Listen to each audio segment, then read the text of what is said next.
अस्सलाम वालेकुम and welcome to my YouTube channel. आज की इस वीडियो में हम लोग बात करेंगे शिमला कॉन्फ्रेंस 1945 और इसको फेयरवेल प्लान भी कहते हैं। और इसके साथ हम लोग 1945 और 46 के जो इलेक्शन थे, प्रोविंशियल इलेक्शन, उस पर भी बात करेंगे। दैन शिमला के बारे में आपको एक फैक्ट बता दूं कि शिमला जो था ये समर कैपिटल था इंडिया का, क्योंकि समर में काफ़ी ज़्यादा गर्मी होती थी दिल्ली वगैरह में, तो गोरी चमड़ी इतना कह लें कि टेम्परेचर बर्दाश्त नहीं कर सकती थी, तो ये समर में फेडरल कैपिटल चला जाता था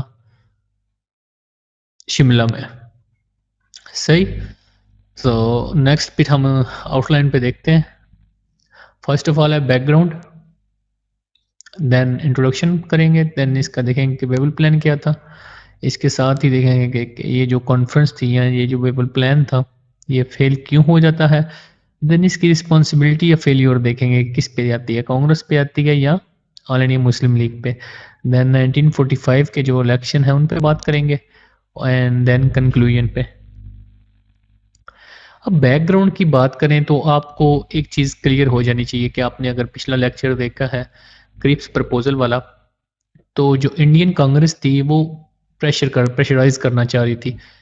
ये स्टार्ट से ही जो अंग्रेज़ हुकूमत थी या जो कॉलोनिज़्म था अंग्रेज़ों का, इसको प्रेशराइज करके अपनी बातें मनवा लेते थे 1905 से लेकर टिल ऑनवर्ड 1947 तक। तो ये प्रेशर टैक्टिक्स जो थी ये काम भी कर रही थी कांग्रेस के लिए, तो ये प्रेशर एक बनाए रखना चाह रहे थे ब्रिटिश गवर्नमेंट पे। अब जो फेलियर ऑफ क्रिप्स मिशन जो हुआ, इसने इनकरेज किया कांग्रेस को, देन गांधी को, कि ये लोग और ज़्यादा टाइटन करें जो प्रेशर उन्होंने बना के रखा हुआ है ना, ताकि ये जो ब्रिटिश राज है ये क्विट करके ये लोग चले जाएं, इनको गवर्नमेंट अच्छे तरीके से चलाने ना दी जाए, इनकी कोई बात ना मानी जाए। और गांधी भी जो है वो इस फेवर में था कि हमें जल्द अज जल्द पावर ट्रांसफ़र कर दी जाए, हमें हुकूमत बनाने दी जाए, क्योंकि हम लोग मेजॉरिटी पार्टी हैं। और ये है एक फैक्ट है कि कांग्रेस उस टाइम पे मेजॉरिटी पार्टी थी, क्योंकि आप डेमोक्रेसी में तो आउट नंबर नहीं ना कर सकते, एक की तादाद ऑलमोस्ट आपसे दो गुना ज़्यादा है, तो आप उसको आउट नंबर नहीं कर सकते थे, तो इस वजह से मेजॉरिटी पार्टी थी कांग्रेस उस टाइम पे। Then Gandhi and his party was expecting the defeat of allied forces, जिसमें मेनली यूएसए एंड ब्रिटेन जो था ये अलाइड फोर्सेस थे, बाकी वो जापानीज़ वगैरह थे दूसरी साइड पे वर्ल्ड वार 2 में ना। तो आपको पता है कि जापानीज़ और जर्मनी बहुत मार रहे थे इसको, ब्रिटेन को, तो ये एक्सपेक्ट कर रहे थे कि इनको डिफीट हो जाएगी और जो कॉलोनिज़्म है वो ख़त्म हो जाएगा। लेकिन इन सब में होता क्या है कि ये ऑल इंडिया मुस्लिम लीग को इग्नोर कर देते हैं। जैसे कि आपने अगर क्रिप्स प्रपोजल वाली वीडियो देखी है लास्ट, तो आपको इस चीज़ का बखूबी अंदाज़ा होगा कि किस तरह इन्होंने बिल्कुल ही साइडलाइन कर दिया ऑल इंडिया मुस्लिम लीग को, बिल्कुल बात सुनी ही नहीं इनकी। बट गांधी को इससे काफ़ी ज़्यादा कह रहे मायूसी हुई, डेस्परेशन हुई, क्योंकि जो अलाइड फोर्सेस थी वो जीत जाती हैं। और तो अब जो गांधी है ना, अब जब इनको पता चला ना कि ये तो नहीं हारने वाले, तो ये ऑल इंडिया मुस्लिम लीग के पास गया कि हम दोनों मिलके जो अंग्रेज़ हैं इनको यहाँ से भगाते हैं और खुद हुकूमत बनाते हैं। लेकिन तो कायद को सारी बातें समझ आ चुकी थी कि ये जो हिंदू है ना, ये सिर्फ़ और सिर्फ़ अपने मतलब के हैं, और जब इनका मतलब होगा तो ये आपके सगे हैं, वरना ये आपको बिल्कुल भी मुँह नहीं लगाएँगे। लेकिन इसके लिए उन्होंने कोशिश की, गांधी जी ना की जो टॉक्स हैं वो अरेंज की गई, लेकिन इसका भी कोई एज़ सच रिज़ल्ट कह लें कि वो निकल के सामने नहीं आता। Then Hindu wanted to entrap Muslim, वो सारी वही कहानी आ जाती है कि ये इंट्रैप करने की कोशिश थी, जो भी ये सारी अरेंजमेंट करने की कोशिश कर रहे थे। बट कायद जो है वो स्टेप बैक नहीं हुए कि हमें सेपरेट स्टेट ही चाहिए और हम कोई ऐसी गवर्नमेंट या कोई इनिशिएटिव को पसंद नहीं करेंगे। तो इन सब सिचुएशन में जो वायसराय हैं लॉर्ड वेवल, ये कॉन्फ्रेंस अरेंज करते हैं ताकि जो पॉलिटिकल डेडलॉक एक है इसको ख़त्म किया जा सके। तो ये जो अरेंजमेंट करते हैं इसको हम लोग शिमला कॉन्फ्रेंस भी कहते हैं या इसको वेवल प्लान भी कहते हैं। अब इंट्रोडक्शन की बात करें तो 1943 में विंस्टन चर्चिल जो हैं वो पहले जो वायसराय थे लॉर्ड लिनथगो, जिन्होंने 1935 का एक्ट इनेक्ट किया था, इनको हटा देते हैं और उनकी जगह पे हालात को देखते हुए commander in chief Lord Wavell को इनकी जगह प्लेस करते हैं। अब चर्चिल साहब का कहना ये था कि क्योंकि ये एक मिलिट्री मैन थे, तो ये आयरन फिस्ट से रूल करेंगे और जो भी डेवलपमेंट्स हो रही थी उनको क्रश करने की कोशिश करेंगे। लेकिन ऑन द अदर हैंड जो वेवल साहब हैं वो इसके बिल्कुल 180 डिग्री काम करते हैं। वो क्या करते हैं कि कोशिश करते हैं कि जो पॉलिटिकल डेडलॉक क्रिएट हो चुका है कंट्री में उसको हटाने की कोशिश करते हैं। किसके ज़रिए? By installing an interim government representative of Indian political parties. सही। लेकिन इन ही स्कीम जो ये स्कीम लेके आते हैं viceroy and commander in chief जो है वो ब्रिटिश रहेगा। सही, आपको समझ आ रही है? कमांडर इन चीफ और जो वाइसराय है वो ब्रिटिश होगा। बाकी सारे जितने भी आप इनका अमला है, ये जितने भी ऑफिसर हैं वाइसराय के एग्जीक्यूटिव काउंसिल के, वो इंडियन होंगे। लेकिन उसने साथ ये भी क्लियर किया कि जब तक हमारी जापानीज के साथ वार कंटिन्यूड है, ये जो फार्मूला है ये सिर्फ तब तक वर्क करेगा। जब ये वार खत्म हो जाएगी तब हम लोग देखेंगे कि हमने न्यू वन एक फार्मूला बनाएंगे। लेकिन ये जब तक जापानीज के साथ वार है तब तक ये जो फार्मूला है ये काम करता रहेगा। और किसके अंडर काम करेगा? Constitution of 1935। अब जो वायसराय हैं वो ब्रॉडकास्ट करते हैं अपना प्रपोजल 14 जून 1945 को, और lord Wavell had to made a dialogue with major political parties. और ये फिर मेजर पॉलिटिकल पार्टी के साथ जो इन्होंने अरेंजमेंट करना होता है वो शिमला में करते हैं। और इसीलिए इस जो सारी डेवलपमेंट्स हैं इसको शिमला कॉन्फ्रेंस के नाम से भी जानते हैं, या इसको वेवल प्लान भी कहते हैं। अब कांग्रेस की तरफ से गए थे नेहरू, बलदेव सिंह और Maulana Abdul Kalam Azad. Then All India Muslim League की तरफ से थे जिन्ना, लियाकत, अब्दुल रब नश्तर, और chief minister of all princess भी थे इसमें। और देन जो दूसरी यूनियनिस्ट पार्टी होगी, अनटचेबल्स होगी, वो भी थे। तो अगर आप अभी तक मेरी वीडियो देख रहे हैं तो इसका मतलब ये है कि मेरी वीडियो में कोई ना कोई बात है। काइंडली मैं आपसे रिक्वेस्ट करूंगा कि मेरे चैनल को ज़रूर सब्सक्राइब करें और जितना हो सके इस वीडियो को आगे शेयर करें ताकि ये वीडियो किसी के आगे काम आ सके। अब वेवल सबका जो प्लान होता है ना, ये एक ऐसा प्लान होता है कि जिसमें जो इलेक्शन फेडरल और प्रोविंशियल लेजिस्लेटिव असेंबलीज के हैं वो कंडक्ट किए जा सकें। इस तरह का कोई ये प्लान इंट्रोड्यूस करवाने की कोशिश करते हैं। लेकिन इस प्लान के मुताबिक होना क्या था ये मैं आपको बताता हूँ कि एन एग्जेक्टिव काउंसिल फॉर्म की जाएगी। एग्जेक्टिव काउंसिल का उन लोगों को पता होगा जो पीछे के एक्ट पढ़ के आए हैं 1909 का, देन 1919 का, देन 1935 का। तो इनको एग्जेक्टिव काउंसिल का पता होगा कि ये क्या है। जो वाइसराय की एग्जेक्टिव काउंसिल होगी वो बनाई जाएगी members from all major political parties. और ये काउंसिल जो होगी ये कंसिस्ट करेगी, इसमें होंगे 6 हिंदू मेंबर्स, 5 मुस्लिम मेंबर और 1 ब्रिटिश। ठीक है, काउंसिल में टोटल 12 मेंबर्स होंगे। 12 में से 6 हिंदू, 5 मुस्लिम और 1 ब्रिटिश होगा। और वाइसराय जो होगा वो प्रिसाइड करेगा एग्जीक्यूटिव काउंसिल की मीटिंग्स को, मतलब ये हेड करेगा। और commander in chief will be x officio member of the executive council. मतलब क्या कि जो कमांडर इन चीफ है, जो कि लॉर्ड वेवल साहब खुद थे, वो एग्जीक्यूटिव काउंसिल का भी मेंबर होगा और जो इसका ओहदा है अपना वो कमांडर इन चीफ भी रहेगा।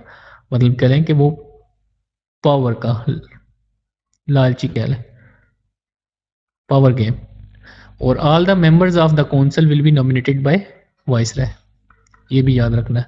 और देन प्रोविंशियल एग्जीक्यूटिव काउंसिल जो होगी will also be organised and governor of the province will be the chief of the council in each province. मतलब जो भी गवर्नर होगा प्रोविंस का वो काउंसिल को हेड करेगा। अब जो ये कॉन्फ्रेंस थी ना, इसने डिसाइड करना था political infrastructure of the India. अब इसने फॉर्मेशन करनी थी असेंबलीज की प्रोविंशियल लेवल पे, सेंट्रल लेवल पे। लेकिन मूव जो थी ये इनकरेजिंग थी कांग्रेस के लिए, क्योंकि ये जो सिचुएशन थी कांग्रेस के लिए कह लें कि फायदेमंद थी, क्योंकि मेजोरिटी की बिना पे ये लोग गवर्नमेंट फॉर्म करने की तरफ जा रहे थे। सही है। और कांग्रेस ने जो जो कॉन्फ्रेंस ज्वाइन की थी उसने हाई होप के साथ की थी और made it clear that it would not accept partition plan at any cost. So partition plan तो इसमें था नहीं। सो जो मीटिंग जो स्टार्ट होती है ना, इसमें जो मसला सारा बनता है ना वो बनता है 5 मिनिस्टर्स पे। अब जो 5 मिनिस्टर है ना वाइसराय के एग्जीक्यूटिव काउंसिल के, आपको पता है मैंने पीछे आपको बताया कि ये 5 मुस्लिम्स होने थे। अब जो 5 मुस्लिम्स है ना वो जिन्ना साहब कह रहे थे कि जितने भी ये मुस्लिम्स हैं ये हमारे होंगे, ऑल इंडिया मुस्लिम लीग देगी, ये नॉमिनेट करेगी। इस बात पे जो है ना वो काफी ज्यादा इशू बन जाता है। अब कांग्रेस क्या करती है कि कांग्रेस एंड वाइसराय जो है ना ये नॉमिनेट करते हैं मौलाना अब्दुल कलाम आजाद को। ये बड़े चहीते थे दोनों के, कांग्रेस के भी वाइसराय के भी, as Muslim minister. But Quaid did not agree, Quaid कहते हैं नो, ये नहीं होगा। और इन्होंने फिर कहा कि जो मौलाना खिजर हयात टिवाना साहब हैं इनको ले लें, लेकिन कायद ने कहा नो, जो 5 मेंबर मैं दूंगा ना वही मेंबर होंगे वाइसराय के एग्जीक्यूटिव काउंसिल के। तो इस चीज की वजह से ना, इस मसले की वजह से, इस इशू की वजह से ये जो कॉन्फ्रेंस है वो कोई फ्रूटफुल गेन नहीं कर पाती और फ्रूटफुल नहीं हो पाती और फेल्ड हो जाती है।